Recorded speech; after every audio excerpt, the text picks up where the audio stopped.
Oke, selamat malam teman-teman dan Pak Greg.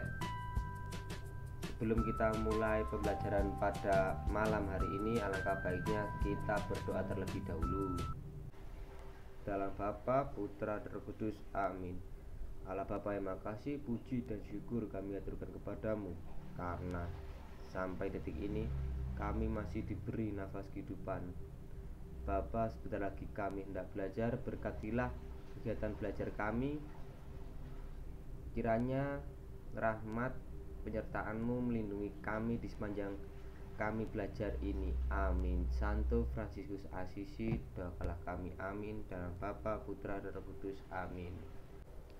Oke, selamat malam teman-teman dan Pak Greg, berkat dalam.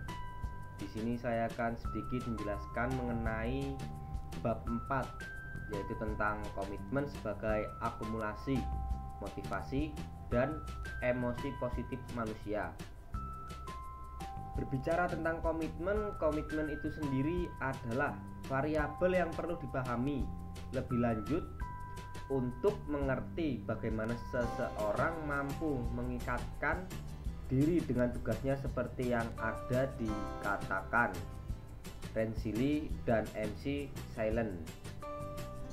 Komitmen menjadi unsur yang diperlukan untuk menjelaskan bahwa dengan bertanggung jawab, manusia mampu mengembangkan potensi diri sepenuhnya, seperti yang dikatakan Skule.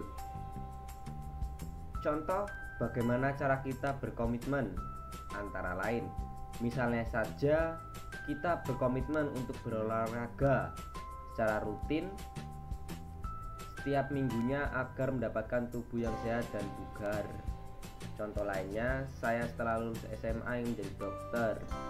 Nah, berarti kita kan harus rajin belajar. Dan yang terpenting kita harus berfokus ke satu titik bila ingin komitmen kita tercapai.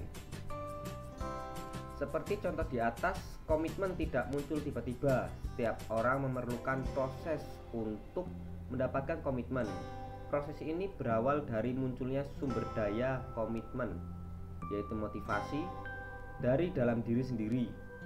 Maksud motivasi dari dalam diri itu sendiri, contohnya kita harus menulis atau menetapkan tujuan, atasi rasa takut terhadap kegagalan, selalu berpikir positif, susunlah rencana dengan rapi dan tertera pada satu tujuan. Cekisen, Mitasi, dan Nakamura menyatakan bahwa daya maksimal komitmen individu dipengaruhi oleh keberadaan kemandirian dan motivasi intrinsik di dalam individu. Besar kecilnya kemandirian dan kekuatan motivasi itu mempengaruhi intensitas, konsistensitas, dan kualitas komitmen manusia. Kemandirian memang penting dalam memaksimalkan komitmen, tapi terkadang juga kita memerlukan support atau dorongan dari orang lain maupun orang-orang terdekat kita. Individu mempunyai komitmen apabila dia mengikatkan diri pada interaksi ekologis, kegiatan hidup, dan mempunyai target. Contohnya, jika kita sekolah, kita semua pasti mempunyai target untuk mendapatkan nilai bagus supaya di rapot tidak zong hasilnya. Jika kita mempunyai target, berarti kita mempunyai komitmen. Beradaptasi dalam menghadapi kesulitan proses kegiatan kehidupan untuk mencapai target. Semua orang pasti mempunyai kesulitan masing-masing, tapi jika kita mempunyai komitmen, pasti kita akan mengejar target kita. Tertantang untuk menyelesaikan kesulitan dalam kegiatan kehidupan. Maksudnya, misal jika seseorang mempunyai kesulitan dalam mengerjakan ulangan agama, dia merasa, gampang lah ini. Lanjut, untuk ulangan kedepannya yaitu ulangan fisika, pasti mereka tertantang. Karena apa? Karena saya tidak suka pelajaran itu, dan itu yang menjadi kesulitan dalam mengerjakan ulangan tersebut.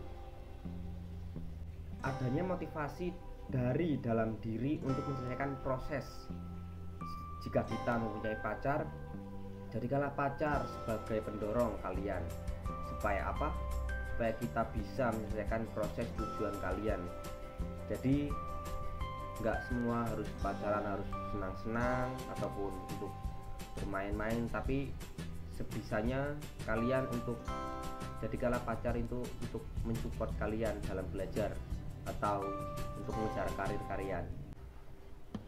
Pesan dari saya, berkomitmenlah pada diri sendiri bahwa saya akan menjadi orang sukses dan mampu membanggakan kedua orang tua, dan janganlah berkomitmen untuk tujuan yang tidak jelas atau yang berbau-bau negatif.